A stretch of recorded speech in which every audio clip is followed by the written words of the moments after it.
Hello, my lovelies. It's me again, Ronnie. Hopefully you remember me. You might be wondering why I'm dressed fancy pantsily. um, my internship, my rotation this week for my internship has been professional, so I've had to dress professional. So that's where the dress shirt comes in. Yes, so this video is going to be about fats. This video is important to me. It's going to be fairly long because there's a lot to talk about. To understand fats, you kind of have to go into the science of it. Okay, so for a very long time, most of my teenage years, I was fairly terrified of fat.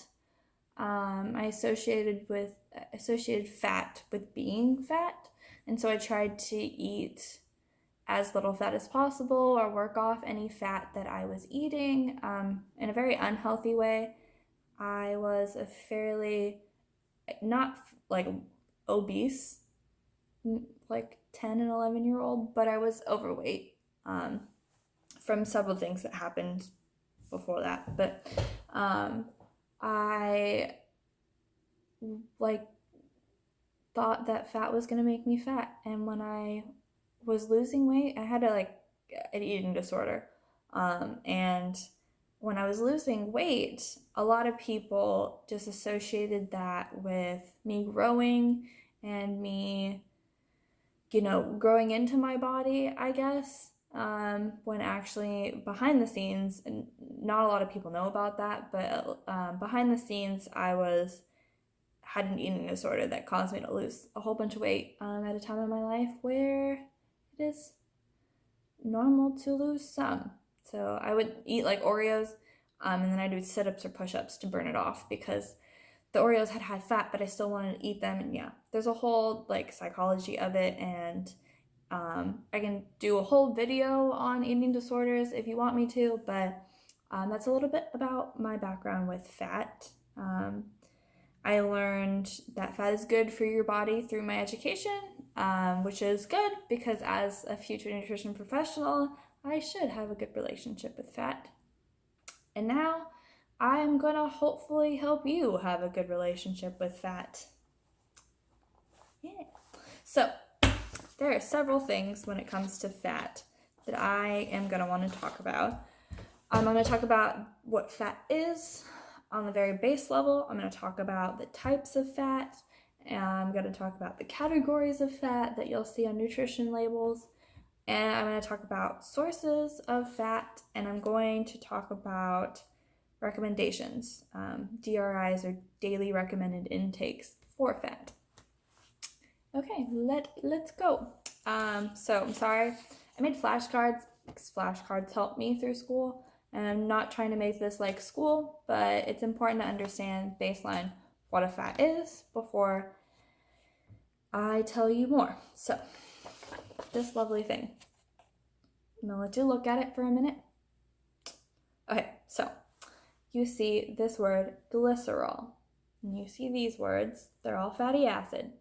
So the baseline of fat is glycerol with 3 fatty acid tails coming off of it. That's what on a very like molecular chemistry level. Glycerol with fatty acid. I didn't draw them, just drew the words because they're long and complicated, and I'm going to talk more about the fatty acid composition. But the glycerol, just know that it's there, it's the backbone for these fatty acids to kind of wiggle off. Okay. Now, through these cards, we're going to say fatty acids are FA. In the medical field, we like to abbreviate things. So FA and these are going to be fatty acids. And a fatty acid on a very base level is a carbon chain. And on the periodic table and in all of chemistry, the carbon is represented as a C. So whenever you see a C like this on these flashcards, it means carbon. This little thing down here, we're not going to worry about that right now because that just makes it an acid. So we are just going to focus on the carbon chain, specifically the amount of carbons in the chain and what surrounds them. Okay, hopefully I haven't lost anybody. So the type of fatty acid is determined by the number of carbons in the chain. Okay, there are 4 types of those. The amount of carbons determine the type of fatty acid. Okay, hopefully I haven't lost anybody. So, glycerol, fatty acids. Fatty acids are chains of carbons. The amount of carbons determine the type of fatty acid. Okay, so as I said a little bit earlier, we have 4 types of fatty acids. Another flashcard. Anyways, so we have 4 types of fatty acids. We have short chain, which are short. They got 6 carbons or less. We got medium chains, which are 6 to 12 carbons. Long chains, which are 12 to 20 carbons. And we got very long chains, which, you guessed it, everything after that. Yeah, that's basically what it is. So this bad boy, these carbons, these are the amounts and what type they are. So we got short chain, medium, long, and very long. Okay, a little bit more about them. So short chains are the easiest to break down because they're short. We're going to think about this as it's easy to walk 5 feet. It's easier to walk 5 feet than it is to walk a mile. That's kind of the theme here. So we have short chain, easy to break down. Medium chain, easier to break down. Short chain, easiest. Sorry, scratch that. Short chain, easiest. Medium, easier than long chain. Long chain, harder. Very long chain, hardest. So we got them in order of the amount of energy it takes to break them down. The amount of things it takes to break them down. So, for short chains, we have short chains. They exist in primarily our digestive system. They primarily exist in our lower digestive system. What I mean by that is the fiber that we eat. This is pretty cool. The fiber that we eat from vegetables and bread products, carbohydrates, all those wonderful things goes down to our digestive system and it goes to our gut, and the bacteria in our gut convert it into short chain fatty acids, and then our colon uses that for energy. So it's pretty much just all in the lower digestive system, which is pretty cool. Because they're so short, they're very easy to break down and very easy to use as energy. The medium chains are also fairly cool. There are not a lot of foods, if any, that contain 100% medium chain fatty acids. The highest that I know of is coconut oil, which is 60%. Medium chains. Medium chains, because of their size, are almost instantly broken down by the body and used for energy, sent to different cells in your body to use as energy, or it's converted into ketones. And then when you don't have any sugar in your body, ketones, your brain uses those for energy. So your brain usually uses glucose or sugar. But when that isn't available, it uses ketones. And so the medium chains is very easily broken down and converted into ketones. Because of their length and their availability to be broken down and used, they're not usually stored, which is another cool thing about medium chain fatty acids. You can buy MCT oil, which stands for medium chain triglycerides, or medium chain fatty acids. It's the same thing. You can buy that oil. It is fairly expensive, but that is one way to get a very high concentration of medium chain triglycerides in your diet. I haven't bought it. Probably won't buy it, but you can go to smoothie shops and stuff, and sometimes they will have it. Each their own. You can do what you want. Next would be the long chain, which are harder to break down in the medium and the short. They are good, still good for you. They're still important. They contain fats and dairy are long chain. Majority of the fats that we eat in this world are long chain. They are easier to be stored, but they are still used for energy and all that good stuff. Same with the very long chain. They're not as common, and they're easier to be stored, harder to break down, but you still need them and you still use them. Okay, so we got the short, medium, long, very long, in order of ability to break down. Okay, I hope I haven't lost anybody. Yeah. Okay, so I talked about what a fat is and the types of fatty acids. Now I'm going to talk about the categories, and this is what you're going to see on your nutrition food labels at the grocery store. You're going to usually see like the term fat, total fat, and then you're going to see some subcategories such as unsaturated, saturated, trans fats. Usually, sometimes the unsaturated will have like further subgroups of mono and polyunsaturated. That just means more unsaturatedness, and I'm not going to talk about that because that's a whole another level of chemistry, but I am going to talk about the difference between saturated and unsaturated. And to understand the difference between saturated and unsaturated, we have to do some more chemistry, and I am sorry, but it's just important for you to understand the difference. You have to look at their chemical structures. Hopefully this won't bore you. Anyways, so take a look at this card. Notice the differences in this card. If you can't notice the differences, that's okay too. I'm going to talk about them. So we see the carbon chain that is familiar to us, fatty acid, carbon chain. So I'm going to talk about saturated first. As you can see, the saturated has a carbon chain, and you can see these little H's surrounding the carbon chain. And the little H's in the chemistry world mean hydrogen.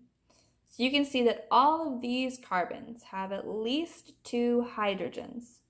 They are saturated with hydrogens. That's where the term comes from. Wow, sometimes science is not hard. So the carbons are saturated with hydrogens, and that's how you get saturated fat.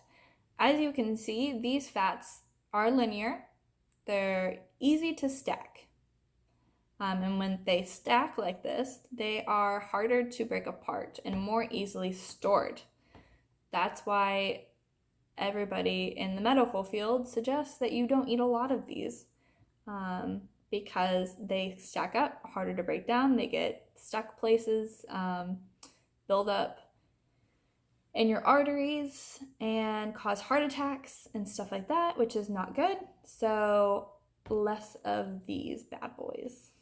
Then we have our unsaturated, and as you can see, these 2 carbons do not have don't have hydrogens. So that's what it means by unsaturated. It is not saturated with hydrogens. And that's basically where the term comes from. As you can see, these are a bent structure just due to chemistry. That's just how they are.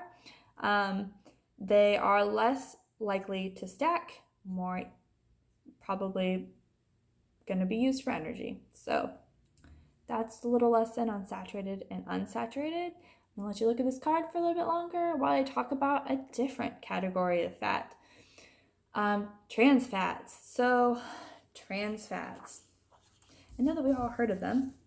Well, at least, hopefully, we have heard of them. Looked at a nutrition food label.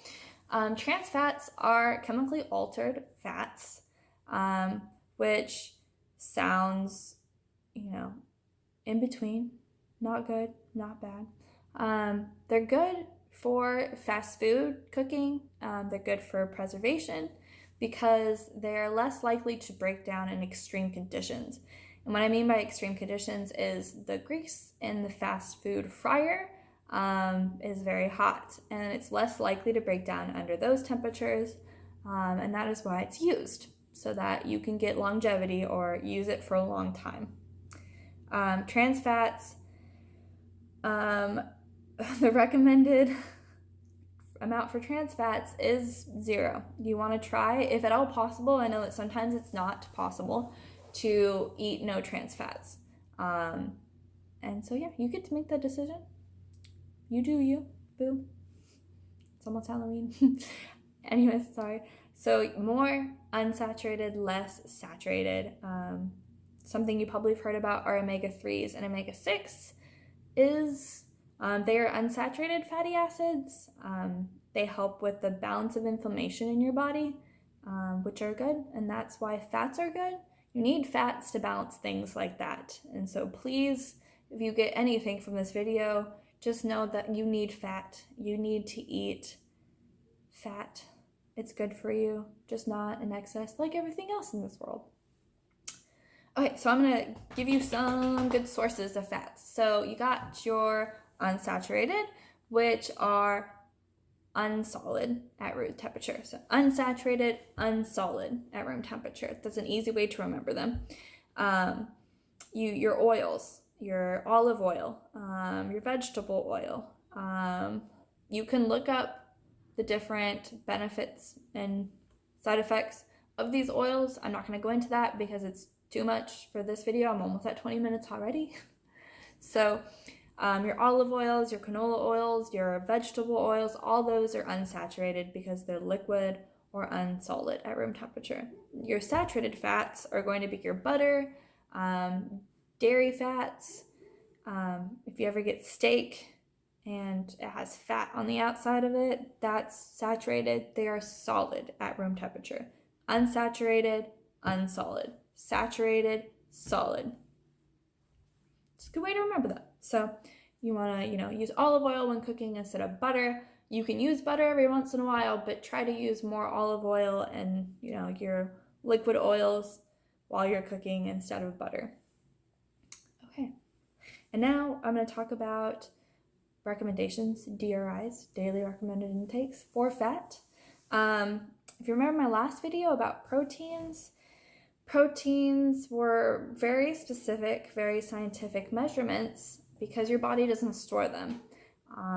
As you know, hopefully, as everybody hopefully knows, the body stores fat. Sometimes too much. That is why the recommendations for it are not as specific as protein. Same for carbohydrates, it's not as specific, but for fats, daily recommended intake would be 20 to 35% of your energy needs to come from fats. Fats produce almost double the amount or more than double the amount of energy that proteins do. And so you do need less of them, but because they produce over double the amount of energy or calories. Don't like to talk about calories because that's how you get into eating disorders if you start focusing on calories. But anyway, 20 to 35% of your energy should come from fats. And for like a normal 2,000 calorie diet, that is 44 to 77 grams of fats. It's a range because it's 20 to 35%. Just try to stick to that range. If you eat more calories, adjust it. You just, you can Google it, but if you want to figure it out, you can do, so I didn't want to talk about this, but I'm going to talk about it anyways. There are 9 calories per gram of fat. And so if you're eating, 2,000 calories, and you want, 20% of those calories to come from fat, you get 44. So yeah, you can do that calculation. If you want me to talk more about that calculation, or if you want me to help you with that calculation, you can ask me about it down below. I'll be happy to help you with that. It's a little mathy, and I like math. Weird, I like math. But it's, if you want to figure out your recommended fat intake, then we can do that. But otherwise, 20 to 35% of your calorie intake should come from fat. So in this video, I know it's been a lot, and I'm sorry that I've gone on so long, but I talked about the base of what a fat is. We got our glycerol with our 3 fatty acid tails. Talked about the types of fats, fatty acids, and which are short chain, medium chain, long chain, and very long chain. The amount of carbons determine that. Talked about how readily they are broken down and used by the body. We talked about the categories of fats that you'll see on your nutrition food label, which are your unsaturated, saturated, and your trans fats. Talked about good sources of fats. You got your animal fats, which are saturated more likely, and then you got your unsaturated, which are your oils, they're liquids. And then I talked about recommended DRIs of fats. 20 to 35% of your energy should come from fats. And I hope that everybody got a lot out of this video. And if you're suffering from an eating disorder and you need help, there are clinics that can help you. I want you to know that you are more than your body weight. You are more than the food that you eat. The food that you eat will nourish your body and keep you healthy. And if anybody is struggling with stuff like that, please seek help. And I know it seems hard and you're lost in a world where nothing makes sense, but hopefully this will help make sense to you. So yeah, thank you guys again for listening to me ramble on for the last 23 minutes. Good Lord, I'm sorry.